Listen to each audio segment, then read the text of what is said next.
Dear students, good morning all of you. आप सभी का एक बार फिर से सर्वोदय पब्लिक स्कूल की ऑनलाइन क्लासेस में स्वागत है। प्यारे बच्चों, अपन पढ़ रहे थे फर्स्ट पार्ट की फर्स्ट यूनिट, जो राजनीति विज्ञान की प्रमुख अवधारणाएं हैं उनके संबंध में। और उसमें जो फर्स्ट यूनिट का जो फर्स्ट पार्ट है उसमें अपन एक लेसन पढ़ लिया था। सेकंड लेसन अपना चल रहा था शक्ति, सत्ता व वेदता, जिसमें अपन ने शक्ति की प्रारंभिक कुछ बातें अपन ने पढ़ ली थी पिछली कक्षाओं के अंदर, जिसमें शक्ति की जो परिभाषा है उनके बारे में और ये शक्ति के जो रूप हैं उनके बारे में। आज अपन पढ़ेंगे शक्ति की संरचना, स्ट्रक्चर ऑफ पावर, शक्ति की संरचना के बारे में। यानी कि जो स्ट्रक्चर ऑफ पावर है, जो शक्ति की एक संरचना है, वो कैसी है। तो अपन अच्छे से जानते हैं जो शक्ति की जो परंपरागत एक संकल्पना है वो एक ऐसी क्षमता के रूप में रही है जिसमें एक पक्ष है वो दूसरे पक्ष पर अपना नियंत्रण स्थापित करता है। और अपने समाज के अंदर ऐसे समूह की अपन को पहचान करना होता है कि कौन सा समूह है, किस समूह वर्ग पर अपना आधिपत्य या अपने नियंत्रण में रखता है। तो इसके लिए कुछ एक सिद्धांत है, इस शक्ति की जो संरचना है उसको समझने के लिए उनके बारे में अपन पढ़ेंगे। जो पहला सिद्धांत है वो है वर्ग प्रभुत्व का सिद्धांत। वर्ग प्रभुत्व का सिद्धांत। इस लेसन से यहाँ से 4 नंबर का क्वेश्चन पूछा जा सकता है सीधा कि शक्ति संरचना को समझिए, तब आपको ये जो सिद्धांत अपन पढ़ने वाले हैं ये बताना है। या सिद्धांतों को अलग से भी पूछ सकता है 2 नंबर 4 नंबर के रूप में कि शक्ति के वर्ग प्रभुत्व सिद्धांत से आप क्या समझते हैं। तो ऐसे क्वेश्चन बनते हैं, इसमें ये अपन को ध्यान में रखना है। तो अब देखते हैं अपन ये वर्ग प्रभुत्व का जो सिद्धांत है पावर के अंदर या शक्ति संरचना के अंदर वो किस प्रकार से है। तो इस जो सिद्धांत है ये वर्ग प्रभुत्व का सिद्धांत, इसका जो आधार है वो है आर्थिक।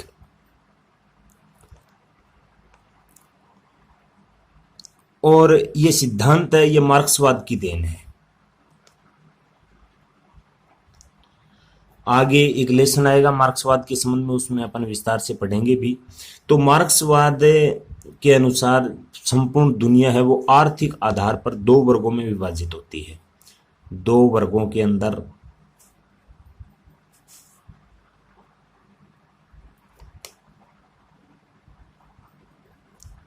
विभाजित होती है, ये अपन को ध्यान में रखना है।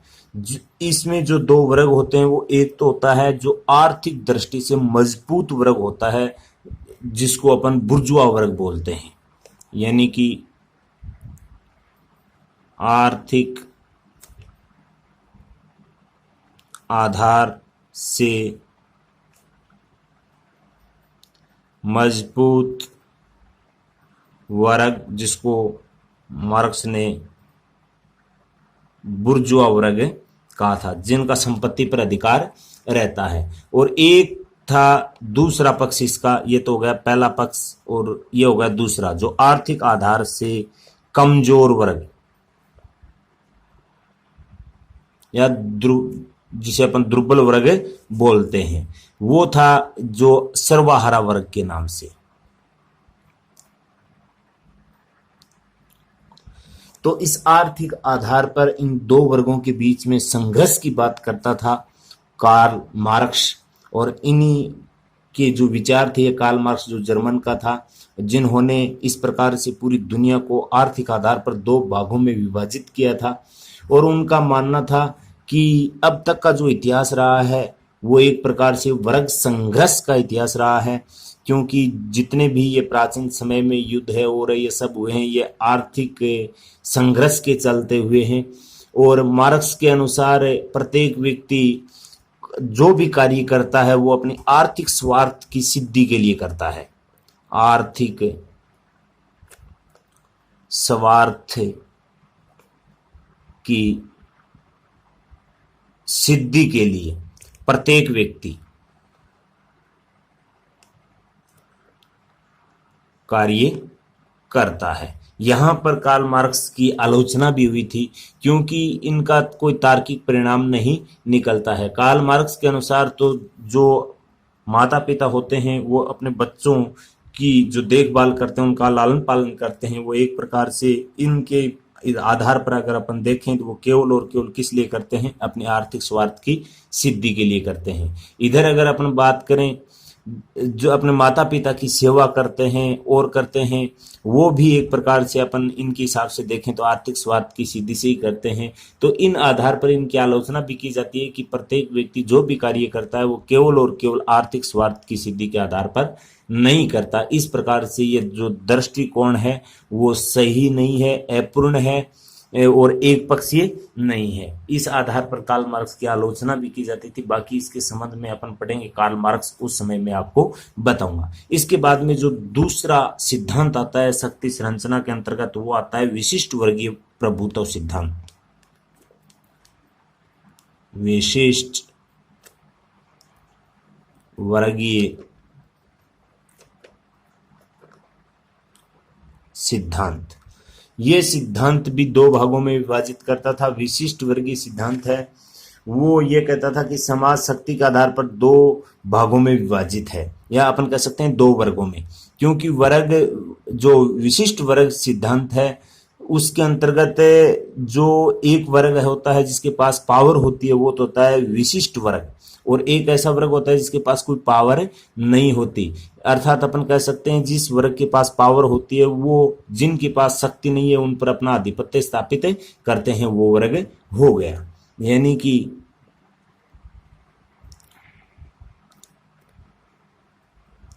संपूर्ण समाज को शक्ति के आधार पर दो भागों में विभाजित किया था, और दो भागों में विभाजित किया था वो क्या था, एक तो विशिष्ट वर्ग,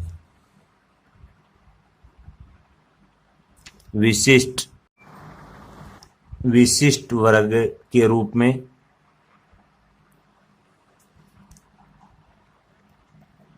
विशिष्ट वर्ग, और जो एक प्रकार से जिसके पास अपन कह सकते हैं जो शक्तिशाली वर्ग था।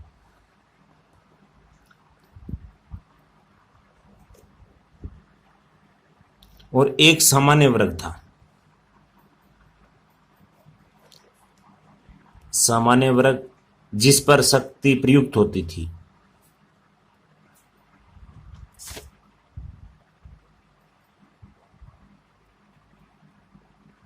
प्रयुक्त की जाती थी। इस आधार पर अगर अपन देखें तो ये वर्ग का विभाजन केवल जो पहले वाला वर्ग अपन ने पढ़ा था वर्ग प्रभुत्व का, उसमें आर्थिक आधार लिया था। इसने आर्थिक आधार नहीं लेकर इन्होंने कहा कि जो ये वर्ग बने हैं विशिष्ट और सामान्य वर्ग, उसका केवल आर्थिक आधार नहीं है, केवल आर्थिक आधार नहीं है।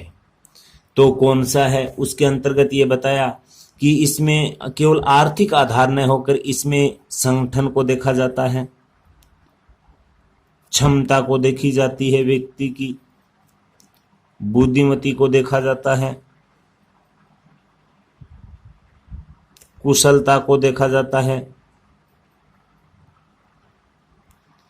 इन आधार पर अपन कह सकते हैं कि एक प्रकार से व्यक्तियों में नेतृत्व करने की अलग अलग क्या होती है, क्षमता होती है, और इन योग्यता के आधार पर ही देश में अपन अच्छे से जानते हैं प्रत्येक प्रकार से शासन की व्यवस्था के लिए समाज का एक छोटा सा वर्ग उभर कर अपने सामने आता है जो शक्तिशाली होता है, जिसको अपन किस नाम से जानते हैं, विशिष्ट वर्ग के नाम से जानते हैं। और जो ये पावरफुल वर्ग होता है, शक्तिशाली वर्ग होता है, वो सामान्य जन पर अपनी शक्तियों का क्या करता है, प्रयोग करता है। जैसे देश के जो राजनेता हैं, देश के राजनेता, ये इसके उदाहरण हैं। यानी कि ये कौन से हैं जो विशिष्ट वर्ग के अंतर्गत आते हैं, जो एक तो हो गए अपने देश के राजनेता हो गए, साथ में अगर अपन बात करें प्रशासक की, प्रशासक हो गए, साथ में अगर अपन बात करें इनके जो अपने बिजनेसमैन हैं, उद्योगपति हैं, उनकी बात करें, ये हो गए वकील हो गए, प्रोफेसर हो गए, डॉक्टर हो गए।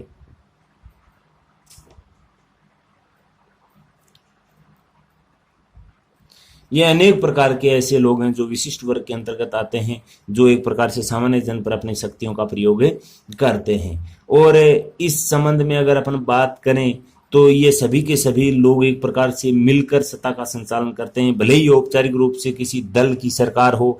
इटली में की एक उदाहरण दिया है अपनी पुस्तक के अंदर, इटली के अंदर विल्फ्रेड प्रेटो का, जिन्होंने द माइंड एंड सोसाइटी के अंतर्गत इस प्रकार का उल्लेख दिया था। और साथ में अगर अपन बात करें जर्मन के रॉबर्ट मिशेल्स की, जिन्होंने पॉलिटिक्स प्रॉपर्टीज नामक पुस्तक में इस सिद्धांत की विशेष व्याख्या की थी, जो विशिष्ट वर्गीय सिद्धांत है उसकी। इसके बाद में जो तीसरा महत्वपूर्ण सिद्धांत है वो है नारीवादी सिद्धांत। नारीवादी सिद्धांत, यह नारीवादी सिद्धांत उनका मानना है कि संपूर्ण समाज वो शक्ति के आधार लिया था, इन्होंने वो लिया था, यानी संपूर्ण समाज के विभाजन का आधार वो लिया था लैंगिक, यानी लिंग के आधार पर। यानी कि समाज की सारी शक्ति इसके अनुसार किस में नहीं थी, समाज की संपूर्ण शक्ति पुरुष के अंतर्गत बताई। और जो ये पुरुष हैं अपनी शक्ति का प्रयोग किस पर करते थे, शक्ति का प्रयोग महिलाओं पर। और इसी के आधार पर अपन अच्छे से जानते हैं जो महिलाओं के ऊपर अपनी शक्ति का प्रयोग करते थे, इस आधार पर यूरोप में एक नारी मुक्ति आंदोलन भी चला था। यूरोप महाद्वीप के अंदर, यूरोप के अंदर नारी मुक्ति आंदोलन, क्योंकि इस आंदोलन का जो उद्देश्य था वो था एक प्रकार से जो पुरुष प्रभुत्व ज्यादा था उसका अंत करना, या अपन कह सकते हैं उसको समाप्त करना। लेकिन अगर अपन बात करते हैं भारतीय संस्कृति के संबंध में तो इसका उल्टा है, क्योंकि अपन अच्छे से जानते हैं भारतीय परंपरा पश्चिम से बिल्कुल क्या है, विपरीत है, भिन्न है। क्योंकि महिलाओं को यहाँ पर काफी अधिकार दिए गए हैं, यानी कि महिलाओं को अधिकार है वो बिल्कुल पुरुषों के समान ही प्राप्त हैं। और इस संबंध में अपने अच्छे से जानते हैं भारत में कहा जाता है यत्र नार्यन्ते पूजन्ते तत्र रमन्ते देवता, यानी जहां नारियों की पूजा होती है वहां देवता निवास करते हैं। तो यहाँ पर महिलाओं को अपने भारत की बात करें तो मताधिकार आदि में बराबर का दर्जा मिला हुआ है। और अपने इस आदर्श से ही विश्व में एक प्रकार से जो मैसेज जाता है महिलाओं के सम्मान के प्रति वो बहुत ही सकारात्मक जाता है। और इस अवधारणा के संबंध में भारत के अंतर्गत नारी मुक्ति की मांग नहीं हो रही, जो भारत के अंदर जो मांग हो रही है वो हो रही है नारी की स्वाधीनता की। और जो यूरोपीय जो पाश्चात्य संस्कृति है उसमें हो रही है नारी मुक्ति की। तो ये था एक जो तीसरा महत्वपूर्ण सिद्धांत था वो था नारीवादी सिद्धांत। इसके संबंध में भी अपन से क्वेश्चन पूछा जा सकता है। इसके बाद में अगर अपन बात करते हैं इससे आगे जो अगला सिद्धांत आता है 4 नंबर, वो आता है बहुलवादी सिद्धांत।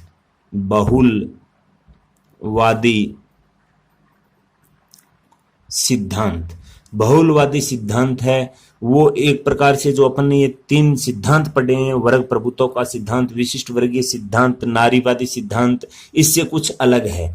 वो है कैसे, क्योंकि इन्होंने जो समाज की विभाजन का आधार लिया, किसी ने आर्थिक आधार लिया, किसी ने ये अपनी नेतृत्व की क्षमता है, कुशलता है, शक्ति है, इसका आधार लिया, किसी ने लैंगिक लिया। लेकिन ये कह रहा है कि ये सब के सब क्या है, गलत है। जो ये विभाजन होता है वो इस आधार पर नहीं होता। ये जो शक्ति के आधार पर जो 2 वर्ग बने हैं वो बिल्कुल क्या है, आधारहीन बता सकते हैं अपन कि ये एक प्रकार से इस भोलवादी सिद्धांत के अनुसार जो पहले जो ये बताए थे ये बिल्कुल आधारहीन कर दिए इन्होंने कहा कि भोलवादी सिद्धांत के अनुसार समाज की सारी शक्तियां वो एक वर्ग के हाथ में न होकर क्या रहती है, अनेक समूह में रहती है। यानी बहुल से नाम से स्पष्ट हो रहा है, बहुत सारे लोगों के पास रहती है, कोई एक के पास शक्ति नहीं रहती।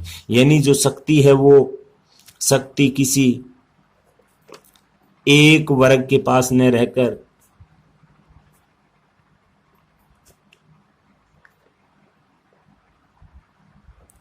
विभिन्न वर्ग समूह में रहती है। कैसे रहती है?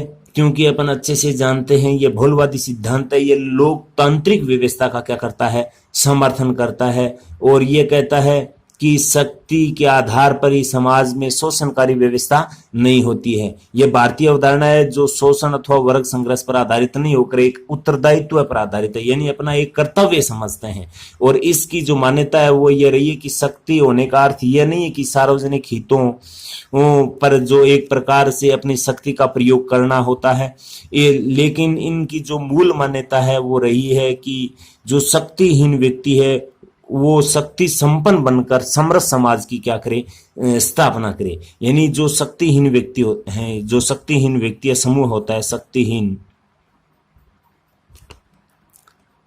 समूह होता है, उसको शक्तिशाली कैसे बनाया जाए, शक्तिशाली कैसा बनाया जाए। और जो शक्तिहीन वर्ग है वो उसको एक प्रकार से शक्तिशाली वर्ग के अंतर्गत शामिल कर किसकी स्थापना करना, समता मूलक समाज की स्थापना करना, समता मूलक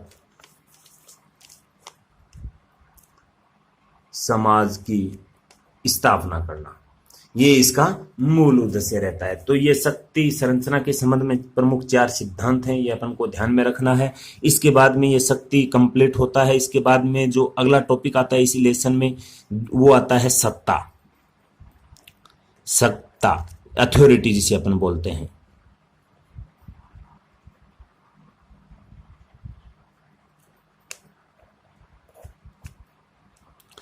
अपन अच्छे से जानते हैं प्राचीन समय की बात करें या मध्यकाल की बात करें तो उस समय राजतंत्रात्मक व्यवस्था होती थी, राजशाही शासन व्यवस्था होती थी। शक्ति एक महत्वपूर्ण अवधारणा थी, लेकिन जैसे ही ये व्यवस्था परिवर्तन आया इस व्यवस्था के अंदर, जो प्राचीन और मध्यकाल से चली आ रही थी, जो राजतंत्रात्मक थी, उसके विपरीत या अपन कह सकते हैं उसके विरुद्ध में जो आधुनिक नई जो व्यवस्था चल रही है वो चल रही है लोकतांत्रिक। और लोकतांत्रिक व्यवस्था के अंतर्गत जो ये सत्ता है उसका जो महत्व बहुत ज्यादा हो जाता है, क्योंकि अपन अच्छे से जानते हैं जो शक्ति के संबंध में अपन ने पढ़ा था तो वो पढ़ा था कि हम शक्ति किसी के भय के कारण या मजबूरी में भी उसे स्वीकार करते हैं, लेकिन सत्ता में किसी व्यक्ति संस्था के नियम या आदेश का ऐसा कोई गुण नहीं है। सत्ता है वो एक प्रकार से विश्वास के आधार पर ही लागू की जाती है, सभी के समान रूप से लागू की जाती है, जिसको सभी लोग अपनी आत्मा से स्वयं क्या करते हैं उसको स्वीकार करते हैं, किस पर जबरदस्ती थोपते नहीं है।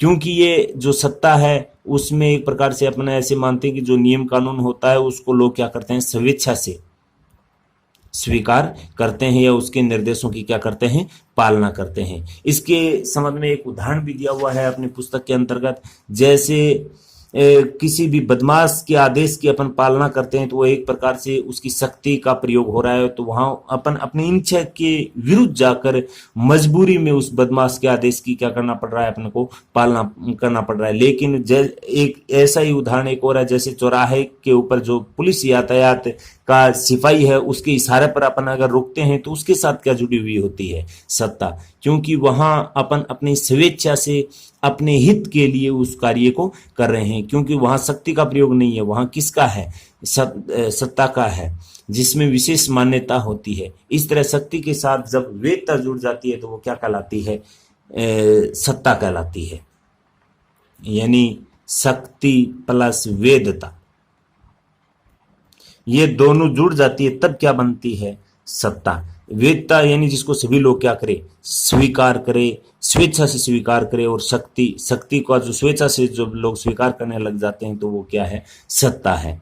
तो इसी प्रकार इसे हेनरी फ्योल ने एक इसके संबंध में एक परिभाषा दी थी। हेनरी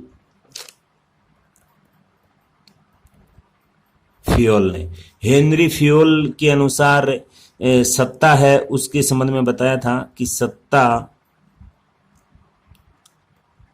आदेश देने का अधिकार और आदेश का पालन करवाने की शक्ति है। यानी कि जो हेनरी फ्योल ने कहा था सत्ता है वो सत्ता आदेश देने का अधिकार है। एक तो आदेश दिया जाता है और आदेश का पालन करवाने की क्या है, शक्ति है। कहने का अर्थ ये है इसमें शक्ति और वेदता जब दोनों समाहित हो जाती है तो वो किसका रूप धारण कर लेती है, सत्ता का रूप धारण कर लेती है। इसके बाद में जो सत्ता का पालन अपन क्यों करते हैं वो पढ़ेंगे। यानी कि सत्ता पालन के आधार, किन आधार पर या ऐसे कौन से आधार हैं जिससे अपन जो सत्ता है उसकी क्या करते हैं, उनकी नियमों की या उनकी पालना करते हैं। उसके संबंध में कुछ बातें हैं जिसमें एक तो विश्वास है कि विश्वास होना चाहिए। वो जितना ज्यादा विश्वास होगा उतना ही जो सत्ता पक्ष है वो मजबूत होगा। सत्ता पक्ष को सभी को क्या लेना चाहिए, एक प्रकार से विश्वास में लेना चाहिए, सभी के लिए समान रूप से एक प्रकार से कार्य करना चाहिए। और सत्ता पक्ष के संबंध में या सत्ताधारियों के आदेश के संबंध में उतनी पालना ज्यादा होगी जितना उन पर लोगों का क्या होगा, विश्वास होगा। एक रूपता का होना आवश्यक है। एक रूपता के संबंध में अगर अपन बात करते हैं तो आज्ञा का पालन है वो एक प्रकार से एक रूपता के संबंध में होना चाहिए। किसी भी प्रकार से द्वेषतापूर्ण नहीं होना चाहिए, एक समान होना चाहिए, लोकहित में होना चाहिए। अगला है वो लोकहित। लोकहित का अर्थ हो गया एक प्रकार से जितने भी नियम कानून है वो सभी लोगों के हित में होने चाहिए। किसी भी प्रकार से उसमें द्वेषता की स्थिति ना हो, ऐसे नियम कानून नहीं होने चाहिए। एक दूसरे के अधिकारों को छीनने वाले ऐसे नियम कानून नहीं हो। तो ऐसे में सत्ता के संबंध में जो नियम कानून है वो एक प्रकार से ज्यादा प्रभावशाली सिद्ध होंगे। और दबाव, अनेक बार दबाव की जो शक्ति होती है एक प्रकार से सत्ता पालन के लिए प्रयोग करना होता है। अनेक जो व्यवस्था है जिसमें कुछ लोग ऐसे भी होते हैं जो सत्ता के आधार पर भी एक प्रकार से वो ज्यादा प्रभावशाली नहीं होते हैं, तो उनको दबाव से भी कार्य करवाया जाता है। क्योंकि जो अच्छे नियम होते हैं उनको भी काफी लोग ऐसे होते हैं जो मानने वाले नहीं होते हैं। तो ये सत्ता पालन के प्रमुख क्या है, आधार है। इससे आगे की जो बात है वो पढ़ेंगे अपन कल की नेक्स्ट कक्षा में। आज के लिए इतना ही, धन्यवाद।